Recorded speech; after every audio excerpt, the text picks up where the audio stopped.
Glória a Deus pela sua vida, glória a Deus por estarmos juntos mais uma vez, podendo compartilhar a sua palavra, compartilhar do texto de Ezequiel, da palavra profética na boca deste homem de Deus. Hoje falaremos sobre os capítulos 34, 35 e 36 desta maravilhosa passagem a respeito destes chamados oráculos de restauração. Você tem me acompanhado nesta jornada, tem percebido que a mensagem de Ezequiel é uma mensagem de juízo. Até então falamos a respeito de mensagens de julgamento, de denúncia do pecado, palavras duras. Agora estamos falando de um povo que foi invadido, não somente invadido, mas violentado, não somente violentado, mas teve a sua terra consumida pelos inimigos. Jerusalém caiu.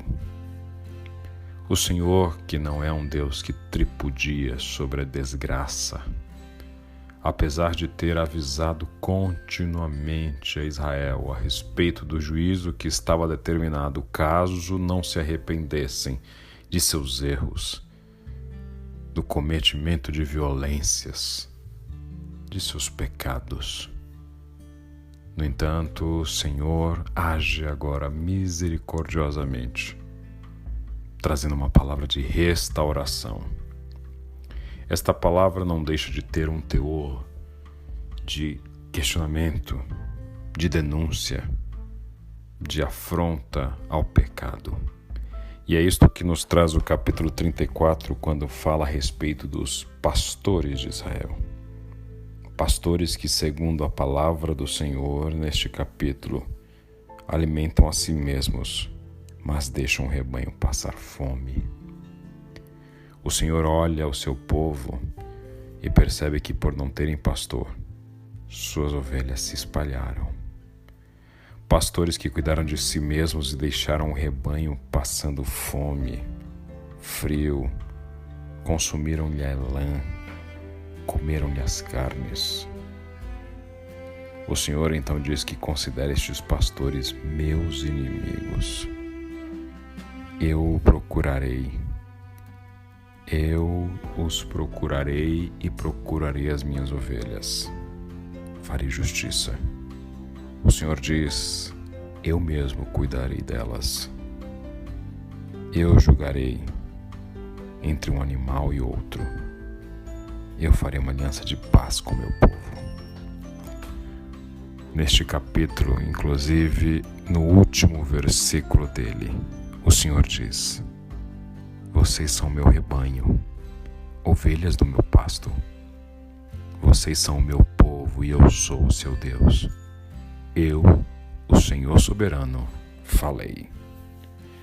Seguimos então para o capítulo 35, em que o Senhor traz uma mensagem de juízo a Edom. Edom, que em seu ódio por Israel, se alegrou com a tragédia que acometeu o povo de Deus. Lembremos que Edom é um povo proveniente da descendência de Esaú.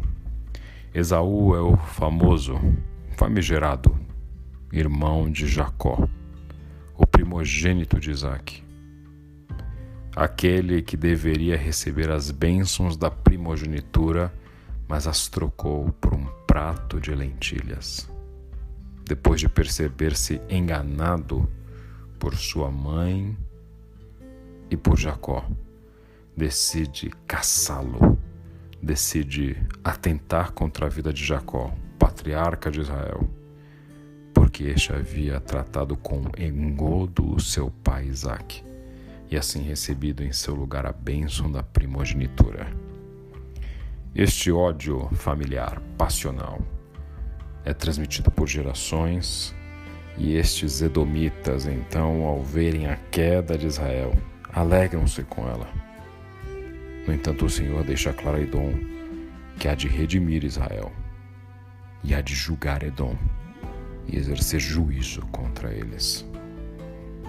Segue então o capítulo 36 com a mensagem de restauração de Israel e a vingança contra as nações vizinhas que se levantaram contra Israel, que se aproveitaram de seu ocaso. A promessa de redenção virá. O Senhor irá afastar a vergonha de Israel. Uma restauração que não se deve por merecimento próprio de Israel, mas pelo amor do Senhor ao seu próprio santo nome. Nome este que foi envergonhado com o opróbrio de Israel. O Senhor, no capítulo 36, fala incessantemente sobre redenção. Redenção. Redenção. O Senhor deixa claro que esta restauração da aliança com Israel os fará habitar na terra que o Senhor deu a seus antepassados. Numa declaração de amor, o Senhor os relembra: vocês serão o meu povo e eu serei o seu Deus. As cidades que estavam em ruínas voltarão a ficar cheias de gente, e todos saberão que eu sou o Senhor.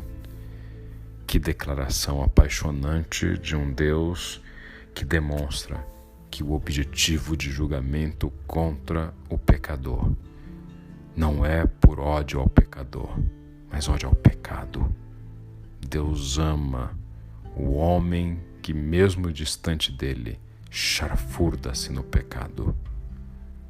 Deus não é diminuído, Deus não é afetado, Deus não deixa de ser Deus por causa dos nossos pecados.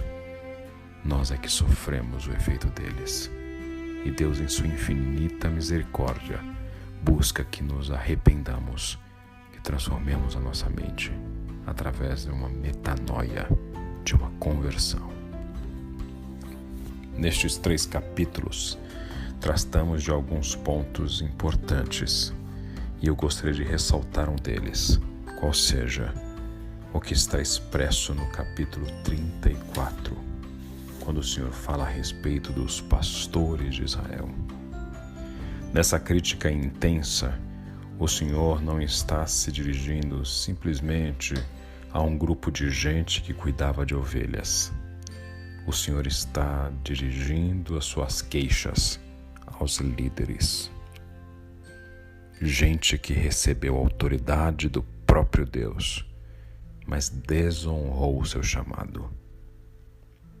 Estamos aqui falando de pais que, ao invés de cuidarem, tratarem, educarem, disciplinarem, levarem seus filhos a novos patamares de desenvolvimento, se ausentaram ou, quando presentes, agiram com violência física, verbal, emocional.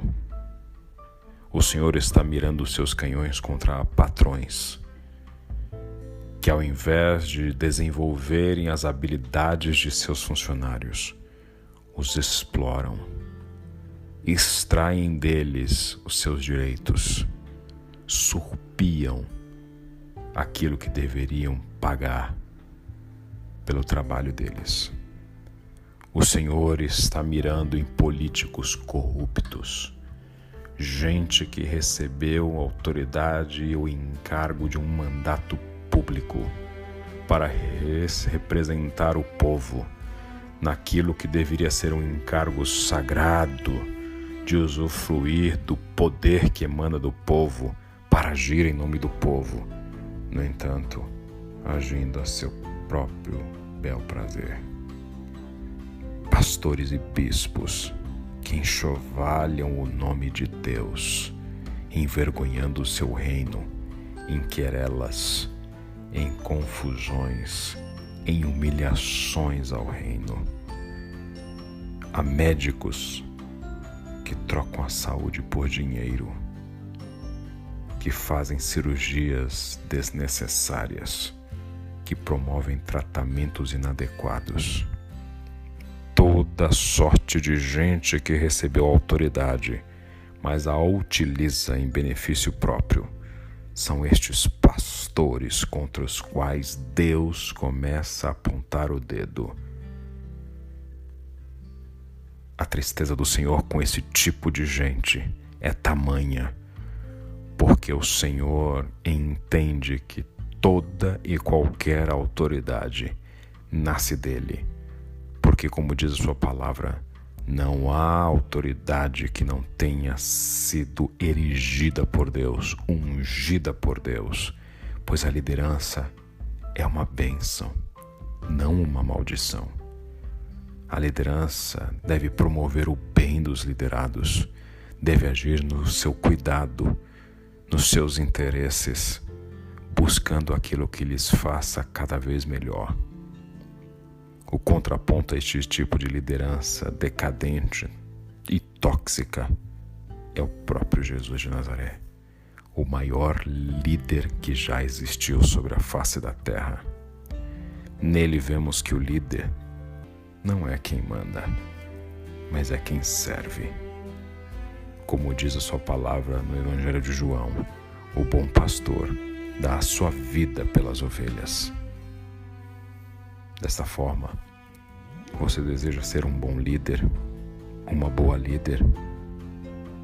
Então esteja disposto a servir. Que Deus te abençoe.